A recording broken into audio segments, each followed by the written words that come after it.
ବର୍ତ୍ତମାନ ଯାହା ସୂଚନା ମିଳୁଛି ଭାରତ ପାକିସ୍ତାନ ମଧ୍ୟରେ ହେବ ବିଶ୍ୱକପ୍ ଫାଇନାଲ।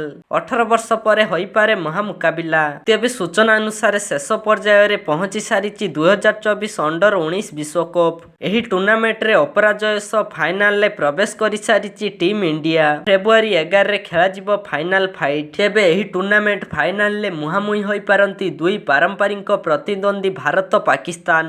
ଯଦି ଏମିତି ହୁଏ ତେବେ 18 ବର୍ଷ ପରେ ପୁଣି ଥରେ ଅଣ୍ଡର-19 ବିଶ୍ୱକପ୍ରେ ଦେଖିବାକୁ ମିଳିବ ଭାରତ ପ୍ରାକ୍ ମହାମୁକାବିଲା। ଦକ୍ଷିଣ ଆଫ୍ରିକାରେ ଖେଳାଯାଇଥିବା ଅଣ୍ଡର-19 ବିଶ୍ୱକପ୍ର ପ୍ରଥମ ସେମିଫାଇନାଲରେ ମୁହାଁମୁହିଁ ହୋଇଥିଲା ଭାରତ ଦକ୍ଷିଣ ଆଫ୍ରିକା। ଏହି ମ୍ୟାଚରେ ପ୍ରଥମ ବ୍ୟାଟିଂ କରି ଦକ୍ଷିଣ ଆଫ୍ରିକା ନିର୍ଦ୍ଧାରିତ ଓଭରରେ 244 ରନ୍ କରିଥିଲା। ଏହାର ଜବାବରେ ଭାରତ ଏକ ସମୟରେ ମାତ୍ର 32 ରନ୍ରେ 4 ୱିକେଟ୍ ହରାଇଥିଲା। କିନ୍ତୁ ଏହାପରେ ଅଧିନାୟକ ଉଦ୍ ସୱାରନ୍ ଓ ସଚିନ ଦାସ ପଞ୍ଚମ ୱିକେଟ୍ ପାଇଁ 171 ରନ୍ର ପାର୍ଟନରସିପ୍ କରି ଭାରତକୁ ବିଜୟ ଭେଟି ଦେଇଥିଲା।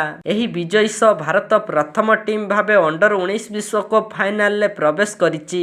ଅଣ୍ଡର-19 ବିଶ୍ୱକପ୍ ଇତିହାସରେ ଭାରତ ନବମ ଥର ପାଇଁ ଫାଇନାଲରେ ପ୍ରବେଶ କରିଛି। ସେପଟେ ଅଣ୍ଡର-19 ବିଶ୍ୱକପ୍ର ଦ୍ୱିତୀୟ ସେମିଫାଇନାଲ ଫେବୃଆରୀ 8ରେ ଅଷ୍ଟ୍ରେଲିଆ ଓ ପାକିସ୍ତାନ ମଧ୍ୟରେ ଖେଳାଯିବ। ଯଦି ଏହି ମ୍ୟାଚରେ ପାକିସ୍ତାନ ଅଷ୍ଟ୍ରେଲିଆକୁ ପରାସ୍ତ କରି ବିଜୟ ଲାଭ କରେ ତେବେ 18 ବର୍ଷ ପରେ ପୁଣି ଥରେ ଫାଇନାଲରେ ଭାରତ ପାକିସ୍ତାନ ମଧ୍ୟରେ ଦେଖିବାକୁ ମିଳିପାରେ ମହାମୁକାବିଲା। ଏହା ପୂର୍ବରୁ 2006ରେ ଅଣ୍ଡର-19 ବିଶ୍ୱକପ୍ ଫାଇନାଲରେ ମୁହାଁମୁହିଁ ହୋଇଥିଲେ ଭାରତ ପାକିସ୍ତାନ।